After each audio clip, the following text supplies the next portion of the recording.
How do you pronounce this word correctly?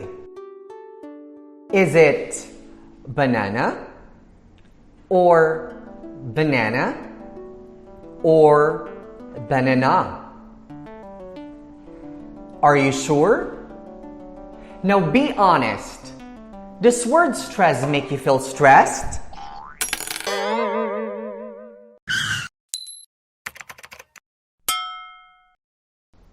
Hello there, I'm Kurt and welcome to another quick and quality English lesson. So tell me, how good your pronunciation is? If you think your pronunciation is good, can you tell me how to pronounce this word correctly? Really? How do you know? Well, you got it right. Neither banana or banana is right. Because this fruit name, which I think we all love, is pronounced banana. Listen, banana. As you noticed, the stress of the word is on the second syllable. It's in the middle. Banana. For those of you who don't know what a syllable in English is, a syllable has one vowel sound and only one vowel sound and one or more consonant sound. Let's take a look at these words. How many syllables is there in the word pen? There's only one. Pen. Teacher has two syllables. Teacher. Afternoon has three. Afternoon. Presentation has four. Presentation.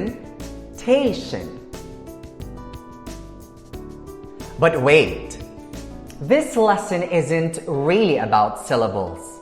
It's about stress.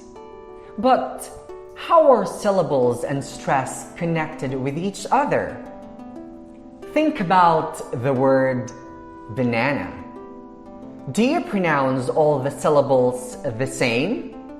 Do you say banana? Definitely not. We can hear that in this word, one syllable is stronger and more emphasized, right? Banana. That's what we call word stress in English.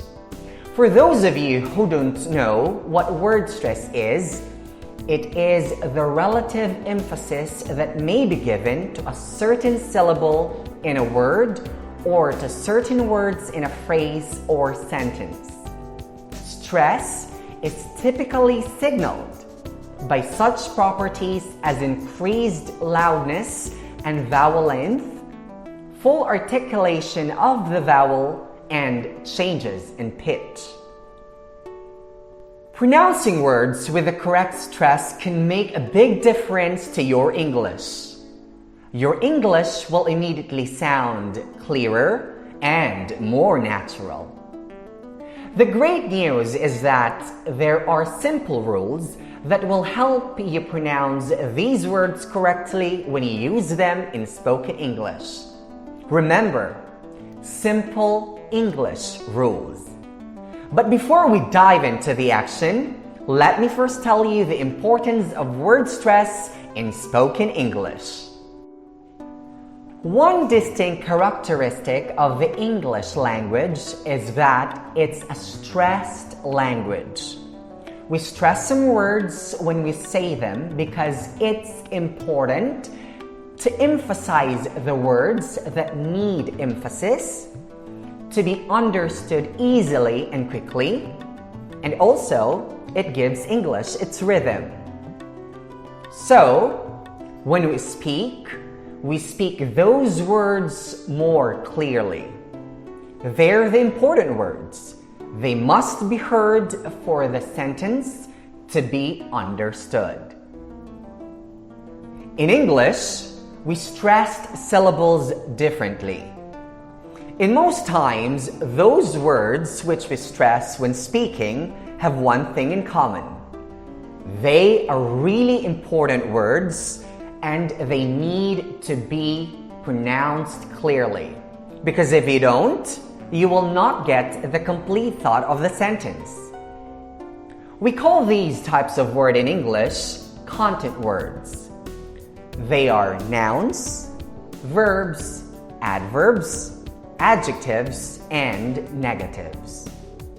If you use the wrong word stress in English, you could pronounce a complete different word than the one you mean to. And that can be pretty confusing to the person who is listening to you. And when you're listening to a native English speaker, recognizing what words are stressed will help you understand the meaning more easily too. If you're telling yourself that word stress doesn't matter, you better think again. Now, let me ask you, are you ready to learn word stress? If so, let's take away that stress now and start learning the simple yet essential rules of word stress in English. To start today's discussion, I got you a list of words to check on. How many syllables are there in each word? Can you put the correct stress in each word and pronounce them correctly? Are you sure of that? Let's find out the real deal. As you can see, the last 4 words in the list are two-syllable adjectives. Remember, two-syllable adjectives. We say vibrant, happy, pretty, and hungry. When you listen closely, you'll hear that the stress of each two-syllable adjective is on the first syllable. Vibrant, happy, pretty, hungry. On the other hand, the first 4 words we have on the list are nouns, but they're also verbs. And they're pronounced differently depending on the type of word that they are. If these words are nouns, which syllable do you think must be stressed? First or second? If your answer is on the first syllable, spot on! Your answer is correct. The first syllable in a two-syllable noun receives the stress in the word. Listen closely. Present, record, object, import. Did you hear that? To sum up the first rule of word stress in English, always remember this. Most two-syllable nouns and adjectives have stress on the first syllable. Now, let's put the stress on each word we have on the list and pronounce them perfectly. Repeat after me. Present, record, object, import, vibrant, happy, pretty, hungry. Great job! The next essential rule you need to remember has something to do with two-syllable verbs. Now, let's bring back the words in the first examples we have earlier. As previously mentioned, if the word is a two-syllable noun, the stress of the word is on the first syllable. Since these words only have two syllables, it is given that the stress is not on the first syllable, but on the second syllable. As nouns, we say present, record, object, import. However, as a verb, the stress of the word is transferred to the second syllable. Thus, we say present, record, object, import. The second rule of word stress is this: most two-syllable verbs have stress on the second syllable. Now, let's check out this sentence containing the word comment. Can you apply the proper word stress and read the sentence correctly? I listen. Now, let's compare our way of reading. Listen. Please comment on this and drop the comment sheets in the comment box. I hope you read it in the same way. If you ask me why I read it that way, remember how the word comment or comment functions in the sentence. The first comment there is a verb. We say comment, while the second and third comment functions as an adjective that modifies the nouns sheet and box. What kind of sheet? A comment sheet. What kind of box? A comment box. As a verb, we say comment. But as an adjective or as a noun, we say comment. Easy, right? We're done discussing about words containing two syllables. But what about words that have three or more syllables, or those words that have varying suffixes? Can you tell me where the stress is in the following words? Does this activity scare you? Just chill in there. I'm not gonna get mad or angry with you, okay? I'm here to take away that stress created by this so-called word stress on you. Now back to the main topic. What suffix do you see in the examples we have? You're right. We have the suffixes tion and sion. But did you know that there's a specific word stress rule with words ending in tion and sion regardless of how many syllables they contain? Listen closely as I pronounce the sample words we have here and notice which syllable did I put the stress on.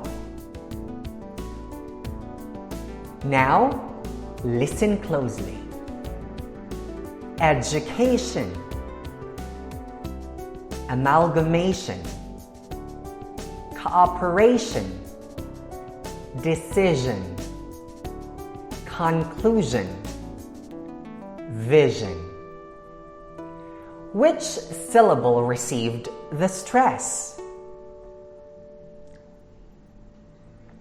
The stress is on the second from the last syllable or on the syllable before tion and sion. Right? Listen again. Education, amalgamation, cooperation, decision, conclusion, vision. This is the third rule we have in word stress. Words ending in SION or TION have stress on the penultimate, that is, on the second from the last syllable. Let's practice more with these words. Repeat after me. Television,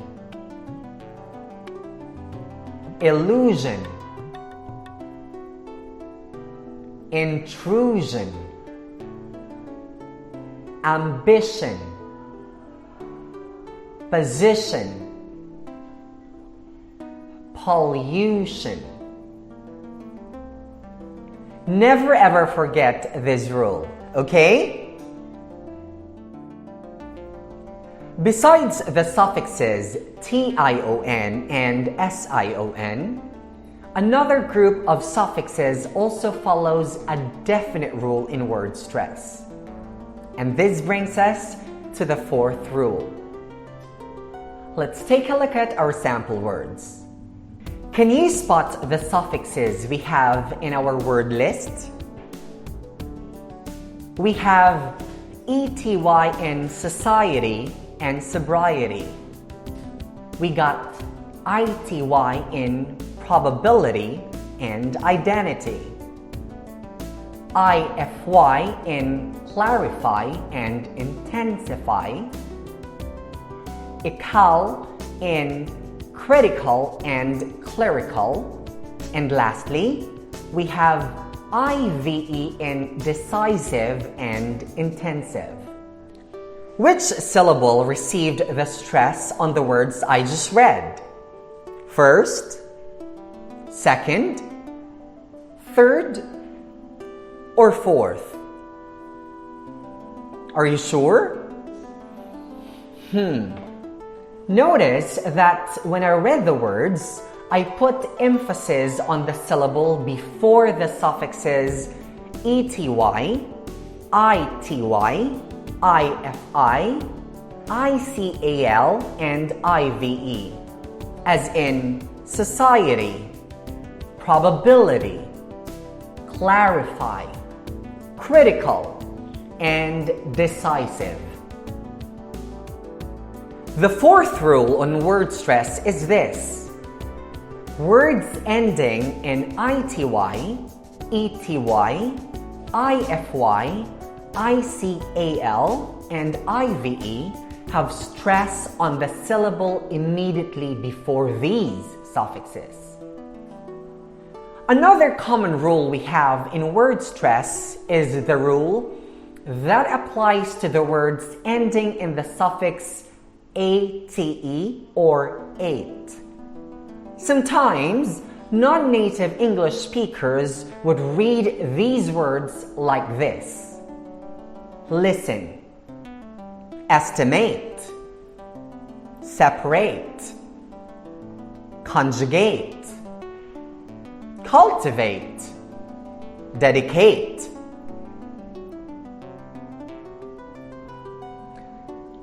It sounds awkward and hilarious, right? Every time I hear someone pronouncing words ending with the suffix ate like this, I just can't help but laugh out loud. It sounds cute, really, but it sounds funny and weird. Just saying. So, what is the stress rule to the words ending in ate? The fifth rule is this. Words ending in ate have stress on the antepenultimate, that is, on the third from the last syllable. Now, listen carefully while I pronounce the words correctly. Estimate, separate, conjugate, cultivate, dedicate. When we count in reverse, we can say it like this. Mate, T, S, estimate. rate, passe, separate, gate, ju, conjugate, vate, cultivate, Kate, dedicate. The stress is on the antepenultimate or the third from the last syllable. Finally, the last essential rule there is on word stress is for most nouns containing 3 or more syllables. And when I say most nouns containing 3 or more syllables, I mean these nouns. As you can see, our examples are all nouns and each word contains 3 or more syllables. My question to you is this: where do we put the stress on words, particularly nouns containing 3 or more syllables? Do you have any idea? Well, the safest answer would be this: there is no definite rule. I repeat, there is no definite rule, unlike grammar. That's simply because it's the nature of the English language. It's complicated. It's developing from time to time, and the English language is constantly changing. However, the 6th rule will also be essential for you, and that rule is this: in some cases, most nouns containing 3 or more syllables often are stressed on the antepenultimate or the third from the last syllable. Now, I'll pronounce the words and let's do with it. Repeat after me. Photography, democracy, photosynthesis, accident, metamorphosis, borderline, syllable. Perfect! That's flawless. Now, you might ask me, Kurt, do I need to learn all of these? Well, my honest answer is this: if you want to bring your English communication skills to a whole new level, learning word stress is a must. And I understand that spoken English can be quite challenging to master, but trust me, what you will get when you start learning and practicing what you've learned in this video is life-changing.